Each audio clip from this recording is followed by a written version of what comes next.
Okay, so we are doing Alexander the Great today. Let us review last class, where we discussed the father-son dynamic between Philip II and his son Alexander, okay? We said that the father, he is the founder and the builder of a great organization. And as such, he will have three particular characteristics unique to him, okay? First of all, he will exercise really good judgment because he's starting with nothing and he has to build up slowly his nation or his organization, okay? Second thing that we said is he will promote talent, okay? He will be a very generous and fair-minded individual who will actively spot talent and create a meritocracy, okay? And the third thing we said was this person will be selfless, extremely disciplined, and this person will put the greater good before his or her own interests, okay? And that will inspire loyalty from his or her workers or soldiers. We also said the son will be very different, okay? Because the son is inheriting this enterprise or this nation. The son will focus on expansion. The son will be a very aggressive risk taker, okay? Second characteristic of the son is because he is under the father's shadow, he will promote obedience and loyalty, okay? Promote loyalty. And the final characteristic, the final contrast between the father and son is the son will be very selfish because the son will be focused on personal glory. And the reason why is the son is insecure, right? The son will hear people in the background, in the shadows, whispering, oh, everything you've achieved is because of your father. And so the son is desperate, very anxious to prove his own self-worth, okay? So we see this dynamic in literature and in history, and in our own lives, right? This is a very common dynamic. Now, we said that this is really a thought experiment, okay? But if you think about it, this is also an analytical model. It's a way to understand the world around us. And in an analytical model, we have to test if it's true or not. And if it's true, it does two things, okay? First thing it does is it explains. Does it help us better understand the motivations and behavior of people around us? In last class, we focused on Philip II, and that really helped us understand his motivations and behavior, okay? Today, but the second thing it must do is predict. Okay, it has to predict the future. If this analytical model that we have is correct, then it will allow us to predict future events and behavior. Okay, and that's what I propose today. I propose to use this model to predict the life of Alexander the Great. Okay? So from this model, we can extrapolate three characteristics of Alexander's reign when he takes over as king. Okay? What's the first characteristic of Alexander when he becomes king?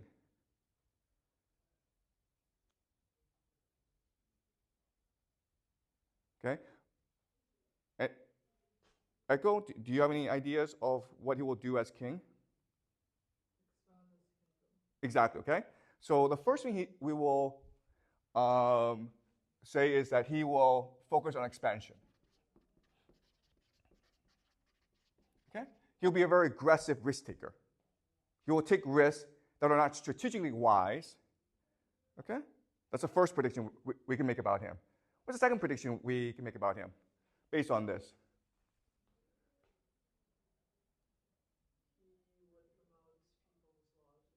Exactly, and we call this a tyrant, okay? He's going to become a tyrant. And a tyrant is someone who demands obedience from everyone. Okay, does that make sense? And so if he's a tyrant, what is he going to do to all these talented people that his father promoted? He's going to kill them, right?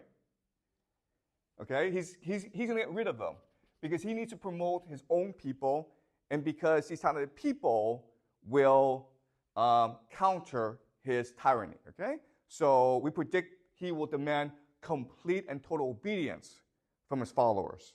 Okay, and what's the third prediction we can make about him? Well, the third prediction is that the question is, will he ever be happy? When will he stop his ambition? Never, okay? So his ambition is boundless. So these are the three predictions we can make about Alexander if he were to become king, just based on our understanding of the father-son dynamic, okay? The first is that he will focus on aggressive expansion.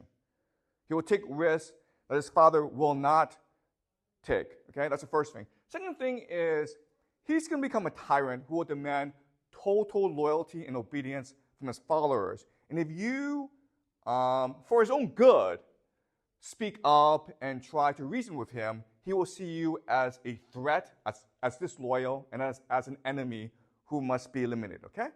The third prediction we can make is his ambition is boundless. He will never stop expanding. He will never stop going to war. Okay? These are the three predictions we can make based on this analytical model. Okay? And it turns out these three predictions basically capture the essence of Alexander's life. Okay? All right? So now I will slowly explain the life and times of Alexander the Great. All right. So, any questions so far? Okay. So we are using this analytical model to understand the life and times of Alexander the Great. And while we're doing this, we're trying to see if there are problems with this model. Okay. All right. So we have to take a very skeptical attitude. We have this prediction model. We're going to use it. We're going to apply it to Alexander the Great, and we're going to see that on the surface, it does actually capture well or explains well his life. But at the same time, we want to be generous and skeptical, okay? We want to ask ourselves, is it possible that we are blinded by our prejudice? And maybe we are being unfair to Alexander the Great, okay? Does that make sense? All right, so let's start with the first major event in Alexander the Great's life, which is the death of his father in 33 BCE, okay? And Alexander right now, he's only 20. And when his father dies, he is automatically coronated as king of the kingdom of Macedon.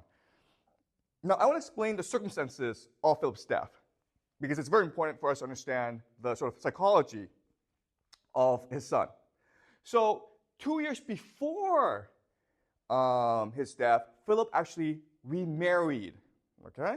Now, remember that Macedon is a society that promotes polygamy, okay? So Philip, at this point, already has 6 or 7 wives. The problem is that only one of his wives, named Olympias, has given birth to a son and therefore a heir, okay? The son is Alexander. The other wives have failed to give birth to a heir. And it seems Alexander will be anointed king at the death of his father.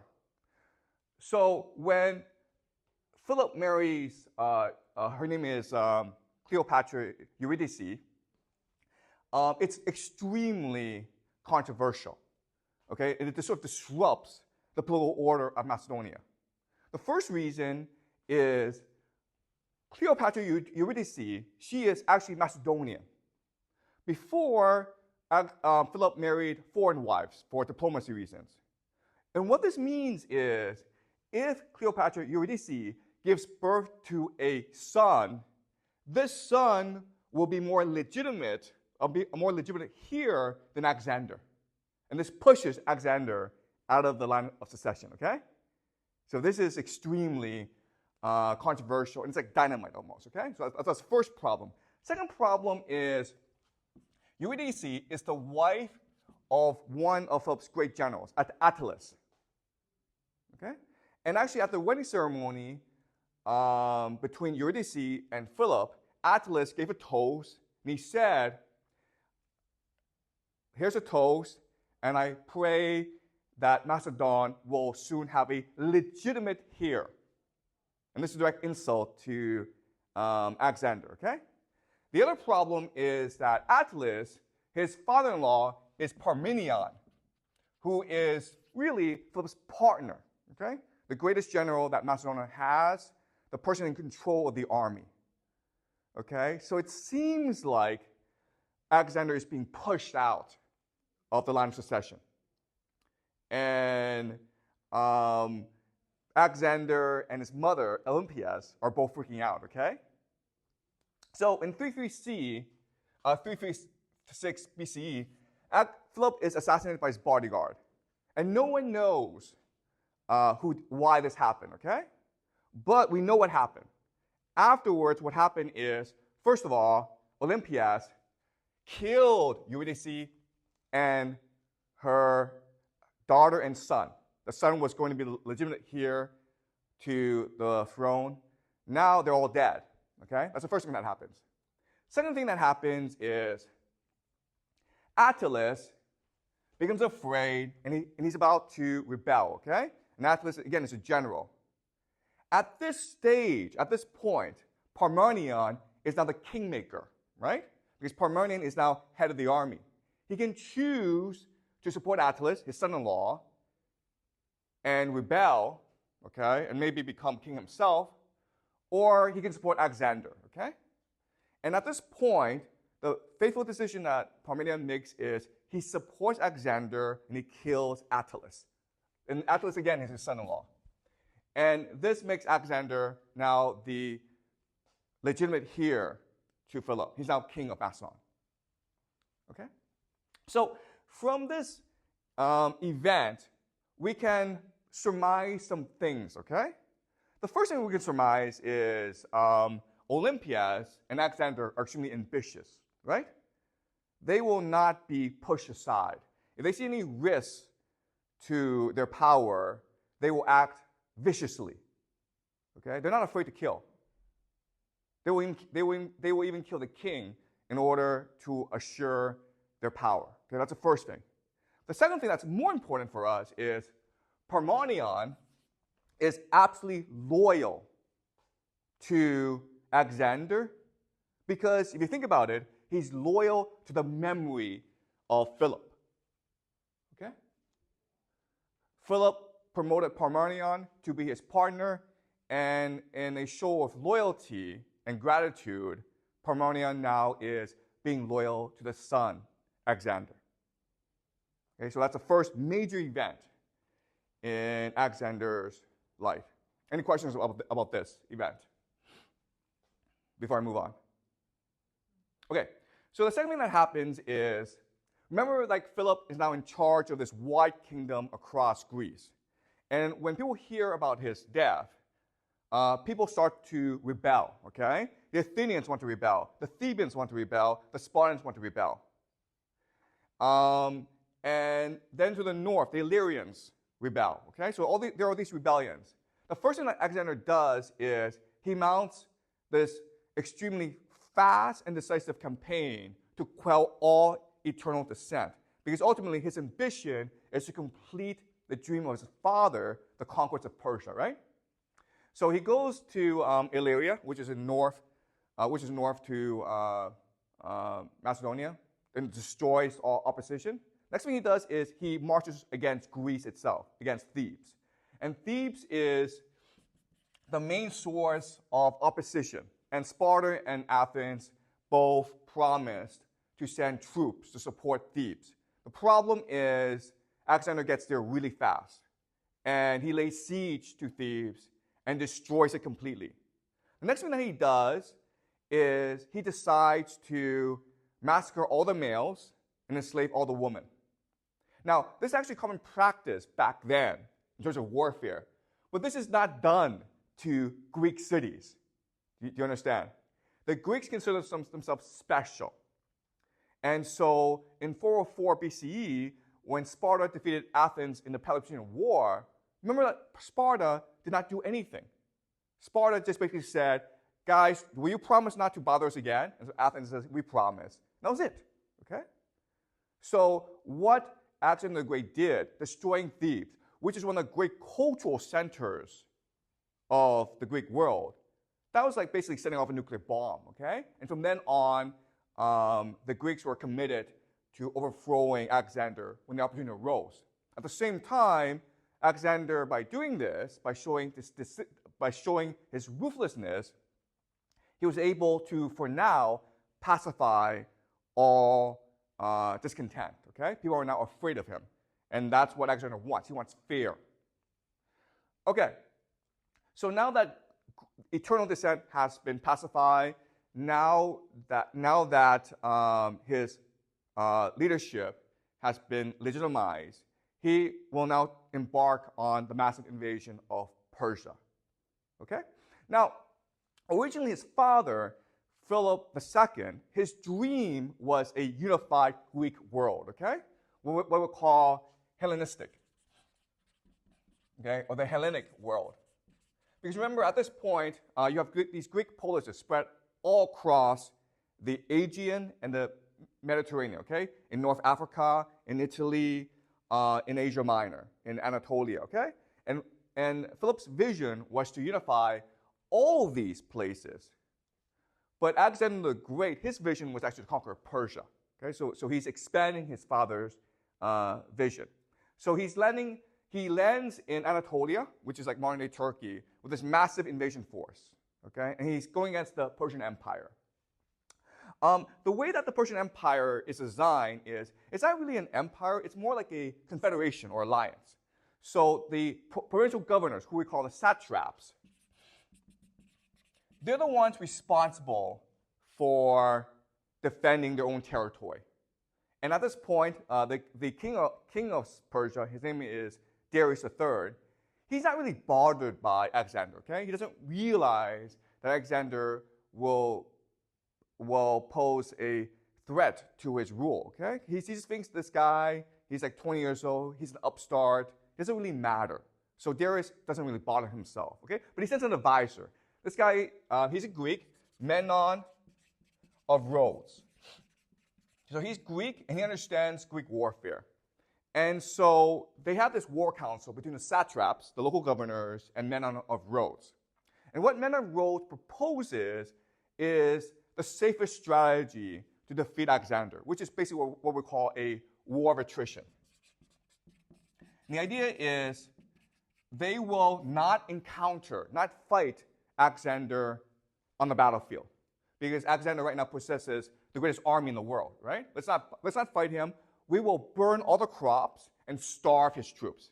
At the same time, what we will do is we will bribe Athens and Sparta to rebel against Alexander. And once he's overextended, he has no choice but to go home. Okay? The war's over. Doesn't cost us anything. The satraps refuse this plan because it would mean destroying their own property. Okay? So satraps are like, no, we can overwhelm him. So at the Battle of Granicus, in 334 BCE,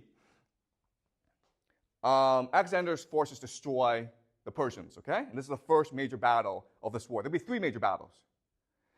What's important for us is, during this battle, Alexander displayed tremendous recklessness, okay? He rushed to the front of the battle. He led his cavalry, and he was almost overwhelmed, okay?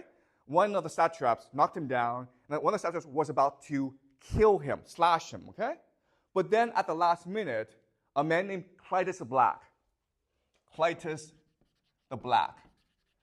comes running in, and he cuts off the satrap's arm, thus saving Alexander's life. All right? So at this point, there are 2 individuals that Alexander should be most grateful for, right? Parmenion, who basically, he was a kingmaker, and he announced that the army would be always loyal to Alexander, okay? And Clytus the Black, who saved Alexander's life in battle. And both of these men were individuals promoted heavily by his father for their talent, okay? So basically it was his father's man that saved Alexander. So you would think Alexander would be very grateful to these men, right? Unfortunately, he would end up killing both men. And this would forever change the course of his life, okay? All right, so after the Battle of Granicus, Men of Rhodes was given complete freedom to do what he wanted, okay? So Men of Rhodes tried to stop Alexander, and when he realized he couldn't do it because Alexander's army was too powerful, Men of Rhodes set sail for Greece. And he was hoping to bribe Athens and Sparta to join the war and rebel against Alexander. And here, something that happens, and Alexander gets really lucky, okay? And we will find this in his life. He gets very lucky a lot of times. And what is it that happens when Men of Rhodes set sail for Greece? He's about to unite the Greeks and rebel against Alexander. And remember, Athens and Sparta at this point really hates Alexander. So what happens?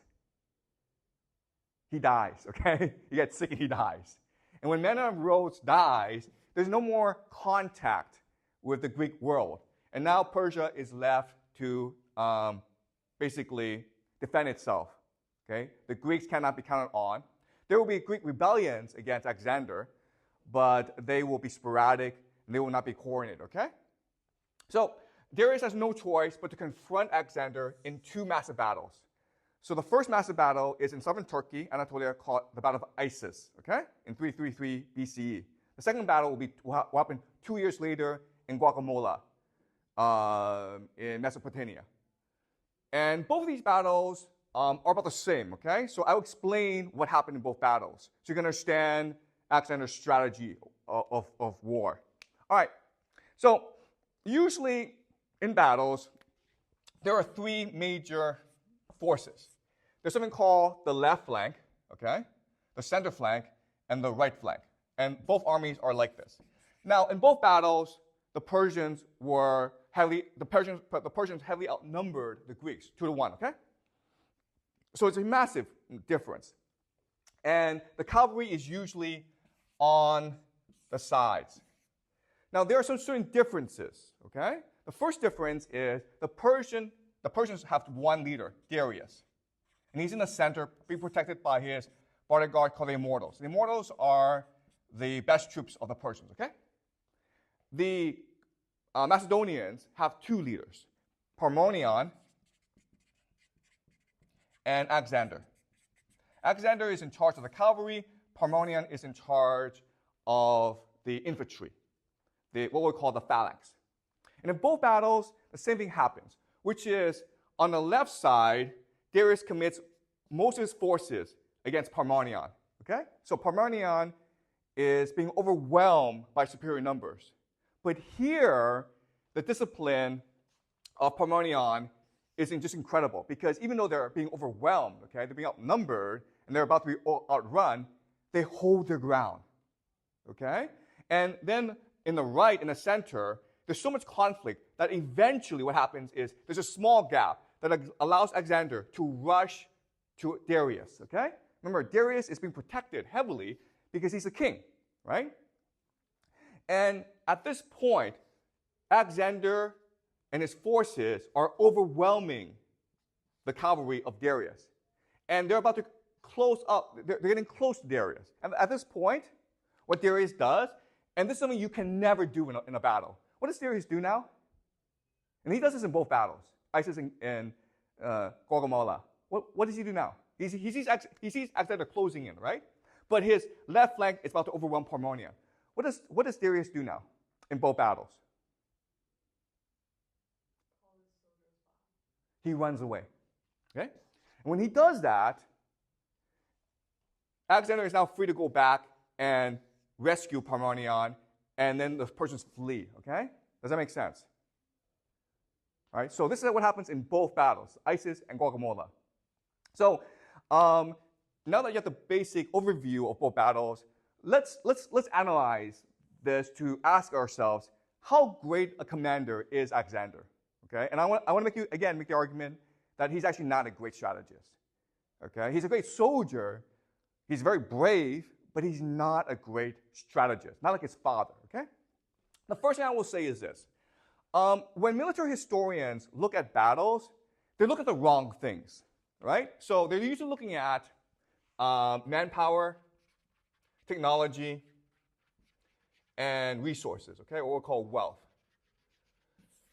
right? And if we look at battles from this lens, right, manpower, technology, and resources, wealth, then we can argue the Persians were heavily favored in this battle, in this war, right? We can say that. But I think this is the wrong way to look at military strategy. I think if you really want to understand who's a favorite and who's the underdog, you have to look at three different things. These three different things are cohesion. The idea of cohesion is unity, right? Are these soldiers loyal to each other? Are they friends with each other? Okay? Second thing you want to look at is discipline. How well trained are these troops? Okay? The third thing you want to look at is the idea of devotion. Devotion just means how loyal are they to their leaders? How much purpose do they have in the battle? Okay, does that make sense? And what I want to show you today is, but look at these three things. They give you a much better overview or analysis of who the better military is. Okay? So if you just look at manpower, technology, and resources, then clearly the Persians are the heavy favorites, right? But if you change your frame of reference and you will look at cohesion, discipline, and devotion, then the Macedonians are far superior, right? Because look, cohesion means they have a culture. They have a similar culture, right? They're all Greeks. Whereas the Persians are a multicultural empire that they don't even speak the same language, which means that all these different units that Darius has, they're basically fighting by themselves. So they're not coordinated, okay? Does that make sense? That's the first thing. Second thing is the idea of discipline. If you're an empire, the problem with an empire is your soldiers don't fight that many battles, right? Because you're an empire. No one's going to challenge you. So these soldiers, even though they have these very expensive armor and horses, they weren't disciplined. They didn't have experience in battle. Whereas Alexander's army is Philip's army. And for the past 30 years, all they did was fight battle after battle against the Greeks, okay? So in terms of discipline, the Greeks are far superior. And then you look at devotion. Darius is king. Why are people loyal to him? Because he pays them, right? It's profit, it's interest. Whereas the soldiers under Pomeranian and Alexander, they love their leaders, right? Their leaders have taken them to lots of victories. So they're very loyal to him, okay? So just in terms of these, if you just look at cohesion, discipline, and devotion, we can predict that Alexander's army would win regardless of the strategy, okay? And now you can also make the argument that the strategy that Alexander employed, right, we will confront the Persians head on. Philip would have thought this was a stupid idea, okay? Because first of all, you're outnumbered. Second of all, you're on enemy terrain, right? You're on enemy terrain. Therefore, they are able to deploy the resources much better than you are, okay? Now, the third problem is this. The third problem is you cannot afford to retreat. Do you understand? There's no place to retreat. If your army ever breaks, right? If Pomeranians gets overwhelmed, then you're all dead. Why take that risk, right? Also, before both battles, Issus and Gaugamela, Darius wanted to negotiate with Alexander. Basically, Darius said, I will give you half my empire. Right? That's pretty generous. And Alexander says, no, I need all of it. All right? So historians will tell you that Gaugamela just shows the military prowess of Alexander. And but if you analyze it properly, I think, you will see there are lots of problems with Alexander's strategy in both battles. Okay? He was taking risks that he shouldn't have. And he sacrificed a lot of men that he didn't really need to sacrifice. For Alexander, it was all about winning the war, right? Personal glory. Whereas Philip was concerned about the safety and well-being of his soldiers. So Philip would not have engaged in such a battle. He would have preferred negotiation. And then over time, slowly overwhelm Persia. Okay? Does that make sense? Any questions so far about this analysis? Quick question. Yeah, great. I can see this working when you are fighting a foreign power, right? Yeah. You said it was a very big risk for Alexander to take, turning his army against other Greek cities, right? That must put huge stresses on things like devotion, discipline, and cohesion when it's Greeks fighting Greeks as opposed to Greeks fighting Persians. Right. Okay. So, great question. So, Alexander didn't really trust the Greeks. The Greeks didn't consider the Macedonians part of. They didn't consider the Macedonians Greek. Okay. And so when Alexander when Alexander developed his invasion force of Persia, there weren't that many Greeks actually in it. It was mostly Macedonian. Okay, does that make sense? Yeah. Okay, but you're right. If given what Alexander did in Thebes, he could not really trust the Greeks anymore. Okay, he couldn't really trust the Greeks, like switch sides. And also, there were a lot of Greek mercenaries fighting for Darius in this battle. Menon of Rhodes was Greek. Okay, and he sort of knew the Greeks really didn't like Alexander. So it's more like a tribal army rather than an imperial army. That's right. Okay, but again, we see this throughout history, where a tribal army, because of cohesion, discipline, and devotion, they're basically able to conquer the world, right? So you look. This is going with Mr. Ibn Khaldun coming up, right? Yeah. So you look at Muhammad, you look at Genghis Khan, right? And you look at Tamerlane, you look at a lot of people, right? They were all tribal armies, but because they had cohesion, discipline, and devotion, they were able to basically conquer most of the world before they themselves devolved into civil war. Okay, so does that make sense? Oh, yeah. Okay, any more questions before I continue? Okay. Okay, so while Alexander was campaigning against Persia, he was doing things that sort of annoyed his soldiers, okay? So for example, he conquered Egypt without much resistance. Okay, so he went to Egypt. And basically, the Egyptians hated the Persians. For decades, for centuries, the Egyptians were trying to rebel against Persia without success. So when Alexander came, they saw him as a liberator. So Egypt fell without resistance. The first thing that Alexander does is he takes a trip into the desert. He disappears for weeks. And he goes to a place called the Temple of Zeus Ammon. Ammon is the highest Egyptian god, and Zeus is the highest Greek god. So they are like a synthesis, okay? So this is the highest god in the world. And this is found in an isolated oasis. And Alexander goes to this oasis in order to seek counsel. He wants to see his future. And when he's at the temple of Zeus Ammon, he's told that Philip is not really his father. Okay? Philip is not really his father. Alexander's true father is, take a wild guess, who the true father is. Zeus Ammon, right? Alexander is the first son of God, right? He's the son of God. He's like Heracles and Dionysus. He's actually the son of God. And so when Alexander returns to his soldiers after this revelation, he expects his soldiers to acknowledge this fact, okay? So one thing is, in the Macedonian army, there's a lot of equality between soldiers and officers, right? So if you're a soldier, you are allowed to speak your mind. But now, Alexander demands, if you come into his presence, you must first kiss his feet, which is the Persian custom, okay? You must kiss the feet of your king. And the Macedonians, of course, didn't really like this. So now there's growing concern about the tyranny of Alexander. Okay? People like Parmenion and Clytus the Black, who were promoted heavily by his father, are kind of annoyed. Basically, Alexander renounced his father. Philip's not really my father.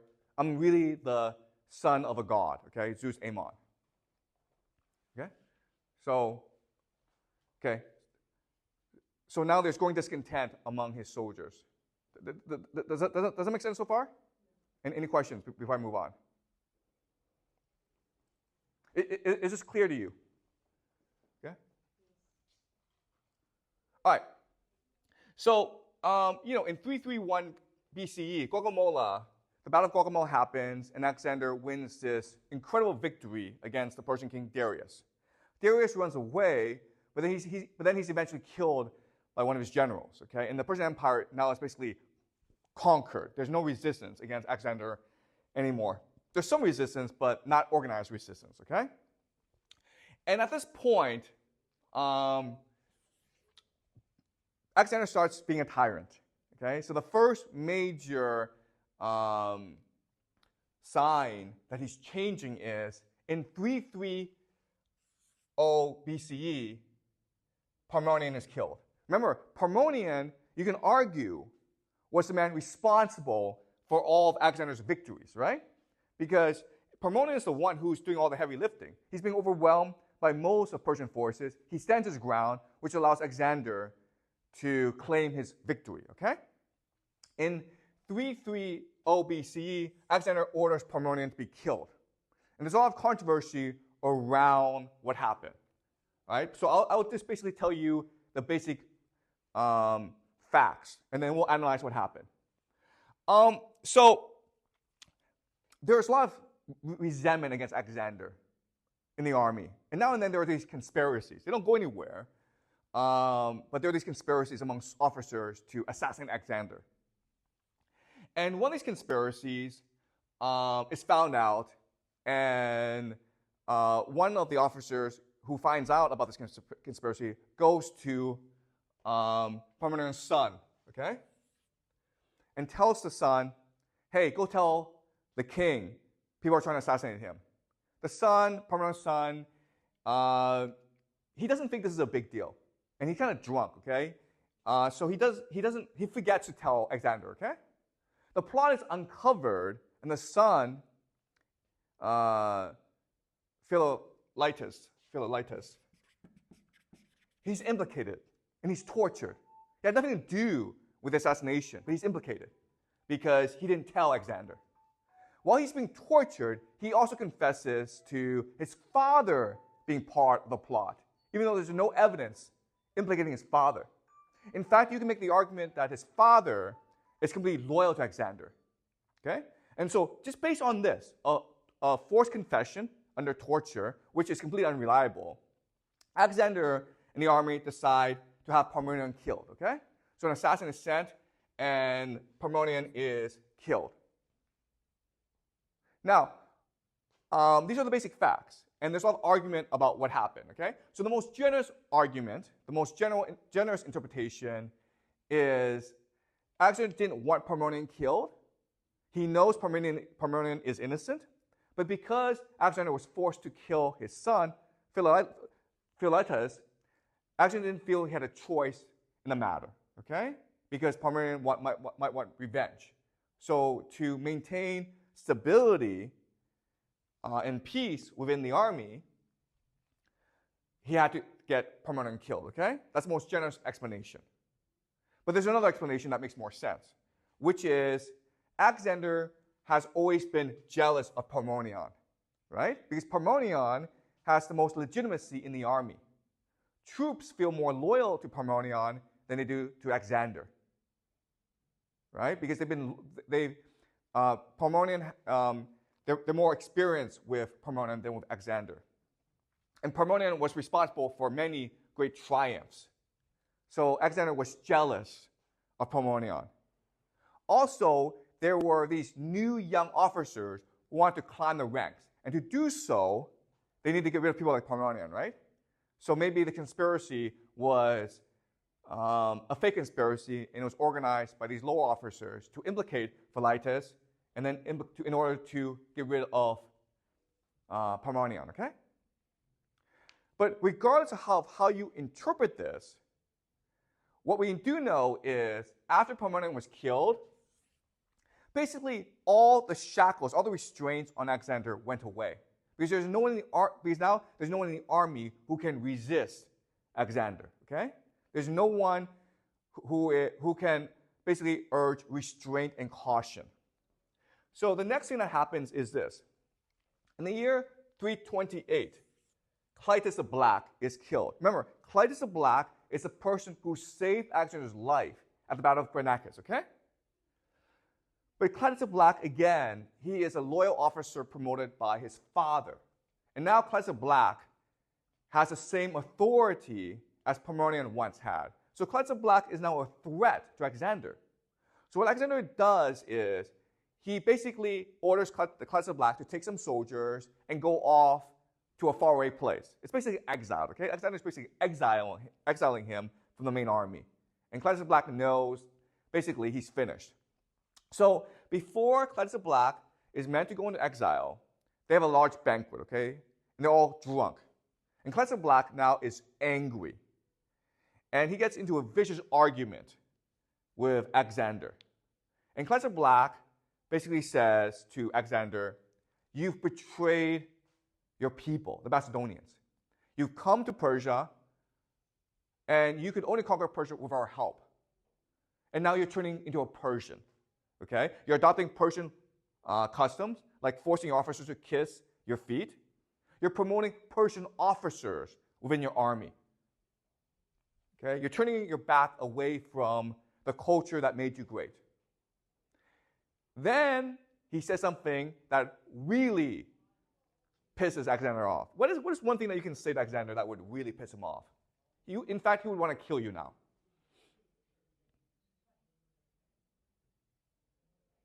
Everything that you've achieved, Alexander, is because of your father. This is not you, okay? This conquest of Persia, it's not you. It's your father. It's your father who built this amazing army. It's your father who developed this plan to conquer Persia.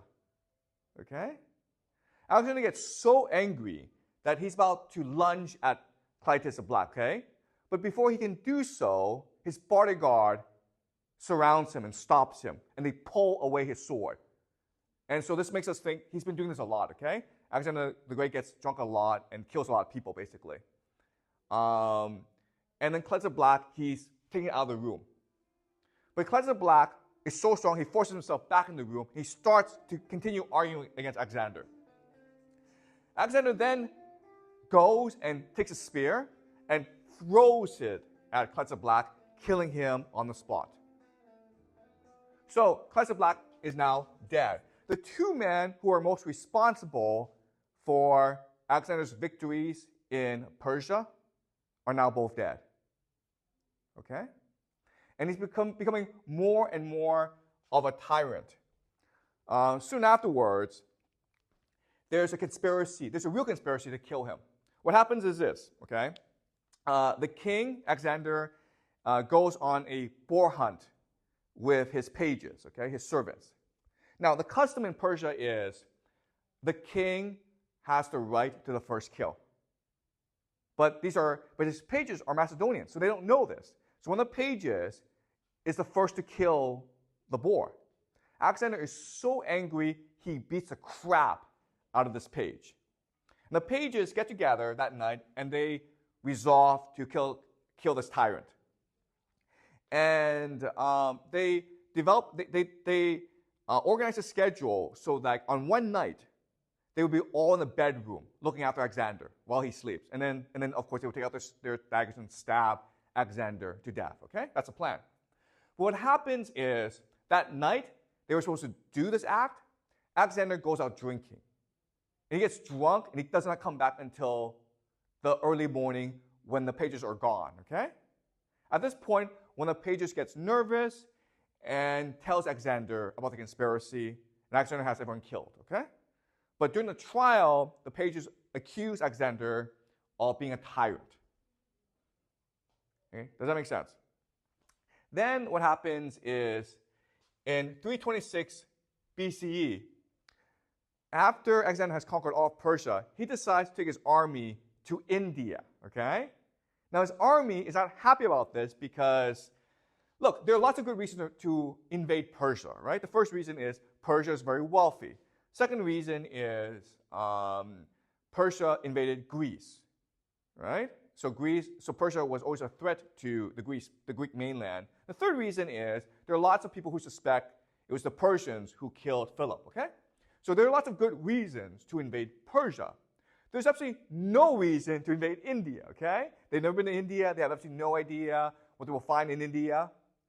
It's a different geography, okay?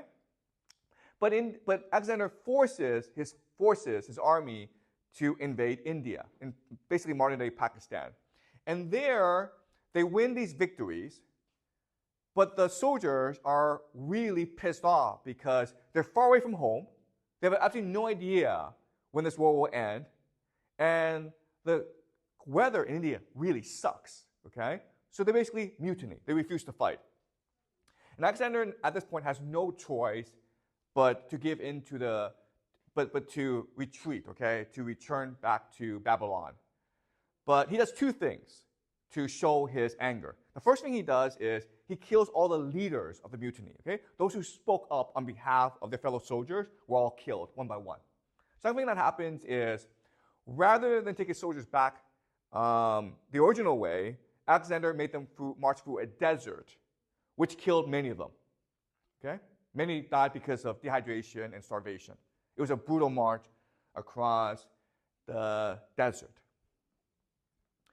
So Alexander takes his army back to Babylon. And at this point, Alexander decides he can't invade India, so he'll go invade Arabia. Okay? He'll go invade Arabia, which is desert. There's a reason why no one invaded Arabia, and the reason why it's all desert. There's no reason to invade Arabia. But Alexander wants to be the first to conquer Arabia because his ambition is boundless, okay? He has to prove he's the greatest conqueror in the world. And the only way he can do that is by conquering the entire world. He's very suspicious of his own soldiers because they mutiny against him in India, right? So he's starting to replace his army with Persians who are much more obedient. He wants obedience. Then something else happens. Back in Macedonia, the general in charge, Antipater, who again is one of Philip's most loyal generals, he gets in an argument with Olympias. Okay? Olympias, Alexander's mother, and Antipater don't see eye to eye. And Olympias tells Alexander, and Alexander invites Antipater to Babylon, where they will settle matters. Okay? And Antipater knows what happened to Parmenion. He knows what happened to Cletus the Black. And at this point, most of Alexander's generals are unhappy with the fact that the army is being Persianized, right? They're being replaced by Persian officers who are more loyal to Alexander. So in 323, Alexander dies. And again, no one will ever know what actually happened. But the theory is this, okay? I think the theory that makes the most sense is basically the top echelon of the Macedonian army, Antipater and the other generals, basically decided Alexander has to go because he's a tyrant. And eventually, he's going to kill everyone. Okay? So what happened was there was a banquet, and Antipater's son, he's the cupbearer to Alexander, the person who pours the drinks to Alexander during meals. The son puts poison in the cup. Alexander drinks from it, and he starts to vomit, okay? So Alexander leaves the room to vomit. And then the son, Antipater's son, brings a feather laced with more poison to help Alexander vomit some more, okay? And so Alexander should have died on the spot. But Alexander is so tough, he's such a strong man, that he lasts for a few more weeks, okay? And he dies in bed. So Alexander now is dead. Okay? Okay, this is important because even though he's dead, in the 10 years that he's been around, he's been able to conquer most of the world, which includes Egypt, Mesopotamia, Iran, Afghanistan, Pakistan. Okay? He's able to conquer most of the known world. And this creates a problem for the generals who succeed him, right? Because once you conquer most of this world, and then remember, the plan was not to conquer most of the world. It was just Alexander's balanced ambition that made them do so, okay? Now the question is, how do you govern? And so because of this pressure, they had no choice but to develop something called Greek culture and spread it in order to create legitimacy for themselves. Okay? And this is something that we will talk about next class, which will conclude our section on the Greeks. Okay? The legacy of Alexander. He's conquered the world, and now his generals must govern it. And to govern it, they must use something called Greek culture. So they must invent Greek culture and then spread it around the world. And when they do so, what will happen is the Greek culture will merge with local cultures to create new ideas. Okay? Greek culture, one of these cultures that Greek culture will merge with is called Judaism. Judaism. And when these two cultures merge, a new idea will emerge from this mixture called Christianity that changes the world forever. Okay? That's why Christians love Alexander the Great, because they feel that without his conquest, Christianity could not have been born, okay? So there are many Christians who feel like Alexander the Great, yeah, he was a tyrant, but he was part of God's plan. It was all part of a plan. He did what he did because he truly is the son of Zeus Ammon, and Zeus Ammon commanded him to conquer the world. Okay? All right? But again, that is a Christian perspective. All right. So that is it, okay? So let's review what we did today. We basically looked at this analytical model. We made 3 predictions about Alexander based on this analytical model, right? The first is that he would focus on expansion. Second is he would become a tyrant. The third is that he would never stop expanding. And it turns out he was exactly like this, okay? This predicts his life and times. All right? So, any questions?